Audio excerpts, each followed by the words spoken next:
এটা আমাদের টাঙ্গাইলের সকাল সন্ধ্যা এন্টারপ্রাইজ। এই কাউন্টার থেকে আর কি আমরা ওই অসহায় খালাম্মাকে পাঠিয়ে দিলাম নবীনগর পর্যন্ত। নবীনগর থেকে আর কি উনি খুলনা বাগেরহাটে যায়। এটা হলো আমাদের কাউন্টার, কাউন্টার থেকে পাঠিয়ে দেওয়া হয়েছে আর কি। ধন্যবাদ। খালাম্মা, আপনার বাড়ি কোথায়? খুলনা বাগেরহাট। আপনি টাঙ্গাইল পর্যন্ত আসছেন কিভাবে? প্রশাসনে গাড়িতে তুলে দিছিল, পরে আমি বলছি আমাদের বাগেরহাট সাইনবোর্ডে নামাই দিতে, ওই গাড়িতে তুলে দিচ্ছে। মানে আমি বলছি যে এই গাড়িটা না, তো বলছে হ্যাঁ এটা যাইবো, এটা যাইবো। আমি বলছি না, যখন আপনাদের যাত্রীর কাছে জিজ্ঞাসি যে রংপুর মডার্নে নামবে, তখন আমি বলছি যে আমাদের তাহলে নামাই দিয়েছেন, তখন কয় এটা বগুড়া বাইপাস নামাই দিলে আপনি তো কীভাবে যাবেন? আমি বলছি না, আমাকে নামাই দেন আপনারা, আমি কীভাবে যাইবো। পরে আমার ওখানে নামাই দিছে। পরে ওখানে ওই যে রাস্তার ওই ট্রাফিকগুলো আছে, ওনাদের বলছে ওনারা আমার আরেকটা বাসা তুলে দিয়ে ওরা ওই রাস্তায় নামাই দেয়। পরে সিএন জেলা নিয়ে ওই মোড়ে নিয়ে যায়। ওই জায়গা থেকে আপনি বগুড়া থেকে ঘুরে আসছেন? হ্যাঁ জি, বগুড়া বাইপাস নামাই দিছিল। আপনার বাড়ি কোথায়? খুলনা বাগেরহাট মোড়লগঞ্জ। গ্রামের নাম কি? শেখপাড়া গ্রাম, ভুগলাপুর ইউনিয়ন। আচ্ছা, আপনার এই জায়গা থেকে যাওয়ার হইলো, আপনি এখন যাবেন কোথায়? এখন যাবো আমি নবীনগর। নবীনগর থেকে বাস উঠবো, ডাইরেক্ট বাগেরহাট সাইনবোর্ড নামবো। আপনি ওই জায়গায় গেলে বাড়ি যেতে পারবেন? হ্যাঁ, ওখানে গেলে আমি বাড়ি যেতে পারবো।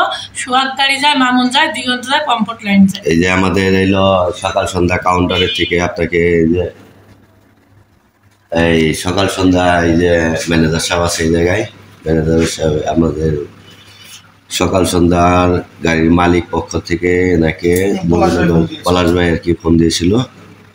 উনি আর কি এই নবীনগর যাওয়ার ব্যবস্থা করে দিয়েছে, এবং কি আমি তাকে নবীনগর থেকে বাগেরহাট যাওয়ার ব্যবস্থা করে দিলাম। আপনি তো যাইতে পারবেন তো? আপনাকে যে টাকা দিছি আমি, আপনি যাইতে পারবেন? জি, আপনি নবীনগর থেকে গাড়ির টিকিট নেবেন, তারপরে যাবেন। আপনি কি করেন?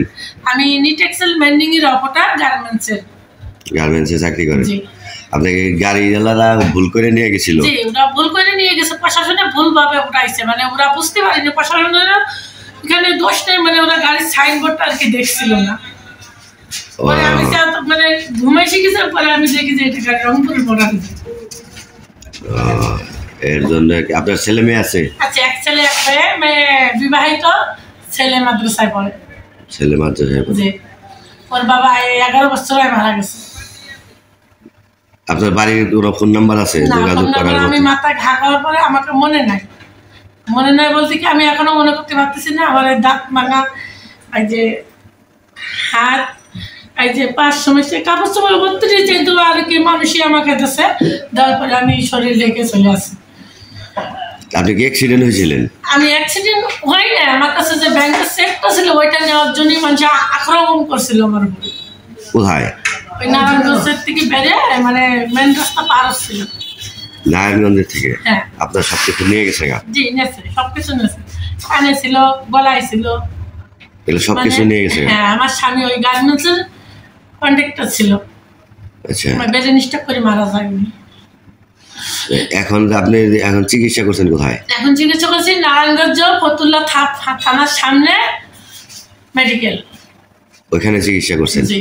আমি ওদের সত্য কথা বলতে কি, আমি ওদের বিল দিতে পারিনি, তবু আমি ওদের বলছিলাম যে আপনারা আমাকে ছেড়ে দেন, নিয়ে যান, আমি আপনাদের বিল বাইরে থেকে আসি কমপ্লিট করে দিয়ে যাবো, আমি কারোর টাকা মারবো না। তোমরা বলছিল যে তুমি জাতি পারবে না, ব্রেন শক্তি কমে না। আমার ব্রেন শক্তি ঠিক আছে, আমি জাতি পারবো। তোমরা আমার ছাড়ি নেবে, আমি ওদের ব্যাগ আসতে বাধ্য হয়েছি। আচ্ছা, আমি ওদের টাকা দিয়ে যাবো। আচ্ছা, ঠিক আছে, ঠিক আছে। তাহলে আপনাকে যে ব্যবস্থা করে দেওয়া হলো, আপনি তাহলে নবীনগর থেকে যাইতে পারবেন তো? আচ্ছা, নাকি নবীনগর নামে দিবেন? পলাশ বাতিরা পলাশ হইলো বলে দিছে মন্টু ভাই ছেলে। ঠিক আছে, তাহলে আপনি যান তাহলে। হ্যাঁ, এনারাও আমাদের খুব কাছের, আমাদের মালিক পক্ষ খুব কাছের লোক আমাদের, কথা বলছেন। আপনি যান। আমার সাথে ছিল আজিজ ভাই, আরও আমার সাথে আরও লোক ছিল, পাঞ্জু ভাই ছিল, আমার বাতিজা পলাশ ছিল। পলাশের গাড়িতে আর কি পাঠিয়ে দেওয়া হচ্ছে আর কি নবীনগরে। নবীনগর থেকে খুলনা বাগেরহাট যাবে। অসহায় মানুষ, অসুস্থ ছিল হাসপাতালে, ভুলক্রমে বগুড়ার গাড়িতে উঠছিল। উনি আবার ফেরত আসছে টাঙ্গাইলের থেকে আমাদের এই খান মিডিয়ার পক্ষ থেকে তাকে বাগেরহাট যাওয়ার ব্যবস্থা করে দেওয়া হলো আর কি। তো ইনশাল্লাহ আপনি যাইতে পারবেন তো, তাই না? আচ্ছা, তাহলে ভালো মতো যান। হ্যাঁ, দোয়া করেন আমাদের জন্য। ঠিক আছে, ঠিক আছে। আসসালামু আলাইকুম।